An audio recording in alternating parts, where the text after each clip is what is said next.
Iran के विदेश मंत्री ने ऐसी वार्निंग जारी की है जिसने इजराइल में हड़कंप मचा दिया है। ईरान के विदेश मंत्री अब्बास अरागची ने उनके एक एक शब्द को डिकोड किया जा रहा है। तेल अवीव से लेकर वॉशिंगटन डीसी तक ईरान की धमकी को समझने की कोशिश कर रहे हैं, क्योंकि अब्बास अरागची ने अब युद्ध नहीं बल्कि महायुद्ध की चेतावनी दे दी है।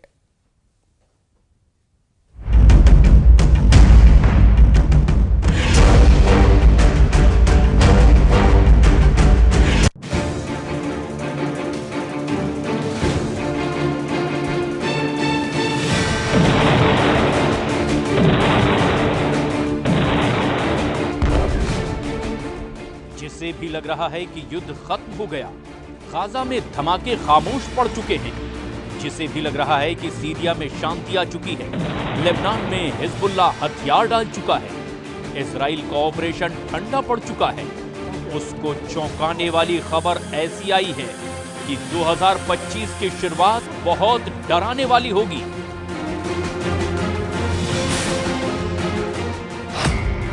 दो 2022 के युद्ध, 2023 की जंग और 2024 के युद्ध से बढ़कर इस साल अब महायुद्ध का पहला सिग्नल मिल चुका है। 2025 की शुरुआत यानी जनवरी के महीने में ही एक बड़ी जंग दस्तक देने लगी है। ईरान ने जनवरी के महीने में ही अपनी 1000 से भी ज्यादा मिसाइल लॉन्च करने के लिए तैयार कर ली है। इस बात की तस्दीक ईरान के विदेश मंत्री अब्बास अरागची ने भी कर दी है। अब्बास अरागची ने चीन के मीडिया को एक धमाकेदार इंटरव्यू दिया है।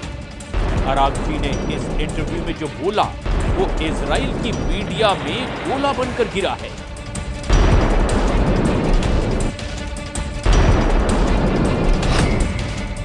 इसीलिए इसे अरागची का अंगार कहा जा रहा है। अरागची के अंगारे में इतनी आग है कि पूरा पश्चिम एशिया नए युद्ध में जल सकता है।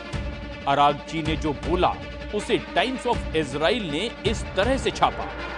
बताया कि ईरान के विदेश मंत्री ने एक बड़े युद्ध की चेतावनी दी है। इजराइल के जेरूशलम पोस्ट में लिखा, ईरान ने इजराइल को अब ऑल आउट वॉर यानी कि खुल्लम खुल्ला युद्ध की वार्निंग दी है। एक तरफ गाजा में धमाकों के बीच इजरायली सेना ने लगातार ऑपरेशन और बमबारी के साथ साथ सीरिया पर अल-कायदा और आईएसआई के आतंकी रहे जुलानी के आतंकियों पर कब्जा किया। इन दोनों तस्वीरों ने ईरान के अंदर बहुत बेचैनी पैदा कर दी है। गाजा में इजराइल नॉन स्टॉप हमले कर रहा है, वहीं सीरिया में जुलानी का गैंग चप्पे चप्पे पर कब्जा कर चुका है।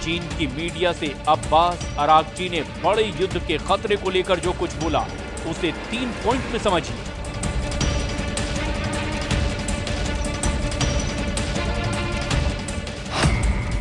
अरागची ने कहा कि ईरान भविष्य में इजराइल के किसी भी हमले के लिए तैयार है।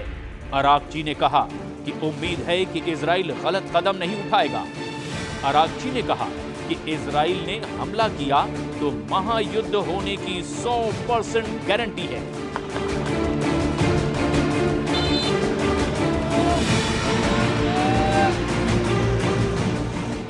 इस वक्त ईरान और इजराइल के बीच टेंशन सबसे बुलंद है।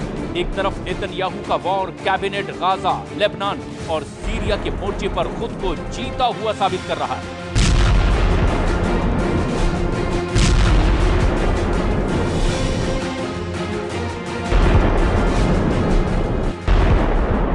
तो वहीं दूसरी तरफ ईरान के सर्वोच्च नेता अली खामनेई ने सीरिया में इजराइल और आतंकी ग्रुप हयात तहरीर अल शाम के सरगना जुलानी को सबक सिखाने वाले मिशन पर अपनी मुहर लगा दी है।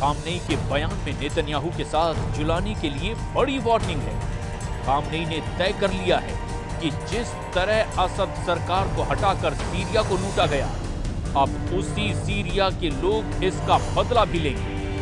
उनके टारगेट पर अमेरिका के वो अड्डे होंगे जो ईरान के लिए खतरा बन चुके हैं।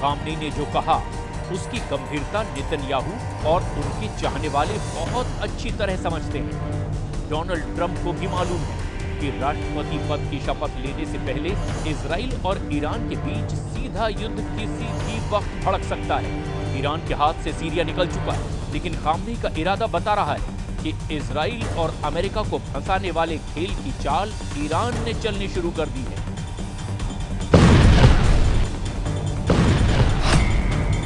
ईरान के सर्वोच्च नेता अली खामनेई के जनरल हुसैन सलामी कह चुके हैं कि इजराइल को सीरिया में दफन कर देंगे।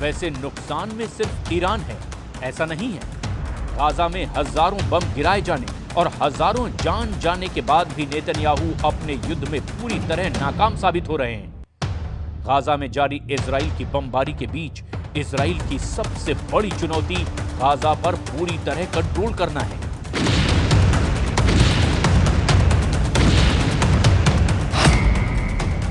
जिसमें नेतन्याहू और उनकी सेना 100% फेल साबित हुई है, क्योंकि हमास अब भी गाजा में एक्टिव है। गाजा में हमास के हमले लगातार जारी हैं। ये बात टाइम्स ऑफ इजराइल की इस रिपोर्ट में छपी है और ऐसे हमलों में इजराइल अपने सैनिकों को भी खो रहा है। नेतन्याहू के लिए दूसरी बड़ी चुनौती वहां मौजूद इजरायली बंधकों की रिहाई है, जो अब भी हमास के कब्जे में है।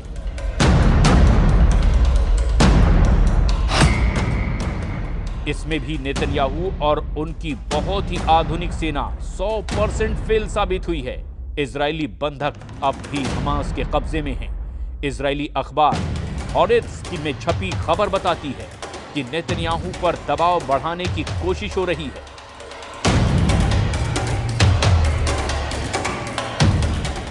बंधकों को छुड़ाने के लिए नेतन्याहू और उनकी फौज शुरू में काफी एक्टिव दिखी, लेकिन अब ऐसी खामोशी छा गई है कि सब नेतन्याहू के युद्ध वाले एजेंडे पर सवाल उठने लगे। गाजा में 450 दिनों की बमबारी ताजा रिपोर्ट बहुत खतरनाक है और आंकड़े ऐसे हैं जिस पर अमेरिका से लेकर यूरोप तक सवाल उठाने से बच रहे हैं। गाजा पर इजराइल की बमबारी में अब तक 46,000 से ज्यादा फिलिस्तीनी नागरिकों की मौत हो चुकी है। इनमें करीब 20,000 बच्चे थे। वहीं हमास के कब्जे में करीब 100 बंधक हैं और उनको छुड़ाने के लिए इजराइल में लगातार सीज फायर की मांग की जा रही है।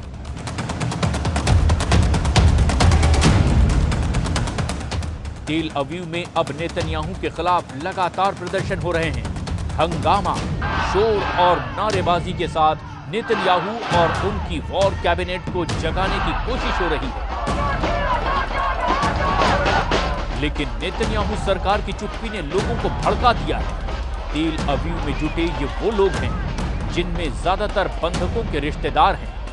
इजराइल अब गाजा में क्या चाहता है, इस बात को लेकर नेतन्याहू की पॉलिसी काफी भ्रम की स्थिति में नजर आती है, क्योंकि जो युद्ध उसने हमास को खत्म करने के लिए शुरू किया था वो अब भी एक्टिव है और इजराइल की फोर्स अब भी गाजा में ज्यादातर इलाकों में सीना चौड़ा करके पेट्रोलिंग नहीं कर सकती।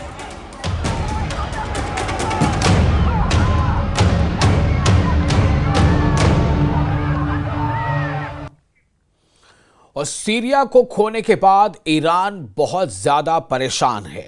सीरिया फ्रंट पर पुतिन से भी ईरान को मायूसी मिली है। ऐसे में अब खामनेई ने इजराइल को हराने के लिए नया प्लान बनाया है। जब से खामनेई का सीक्रेट मैसेज चीन में शी जिनपिंग के पास पहुंचा है, युद्ध को लेकर तेहरान में एक नई उम्मीद बंधी है।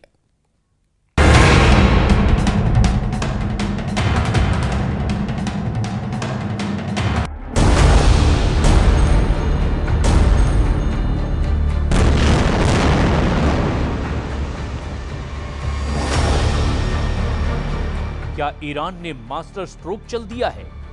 क्या ईरान ने इजराइल को बड़े युद्ध में फंसा दिया है? क्या ईरान ने चीन के साथ सबसे बड़े युद्ध की डील कर ली है? पश्चिम एशिया की जंग में क्या जिनपिंग की एंट्री हो चुकी है? क्योंकि ईरान की तरफ से ऐसा इशारा किया जा रहा है। ईरान जानता है कि नेतन्याहू की असली ताकत अमेरिका है और जब तक अमेरिका के मुकाबले में बड़ी ताकत को नहीं लाया जाएगा, तब तक इजराइल को हराना आसान नहीं। वहीं इसमें भी कोई शक नहीं कि ट्रंप की व्हाइट हाउस में वापसी से इजराइल और मजबूत होगा, इसकी पूरी गारंटी है। ऐसे में पश्चिम एशिया में इजराइल और अमेरिका पर लगाम लगाने के लिए ईरान ने प्लान बी पर काम करना शुरू कर दिया है और इस प्लान बी का मतलब है शी जिनपिंग। ईरान ने कहा है कि चीन के पूरे पश्चिम एशिया में सबसे बेहतर रिश्ते हैं और चीन का दखल दुनिया के कई इलाकों में शांति ला सकता है। अब्बास अरागची ने कहा कि चीन को इजराइल के युद्ध का इलाज करना चाहिए, तभी इलाके में शांति लौटेगी।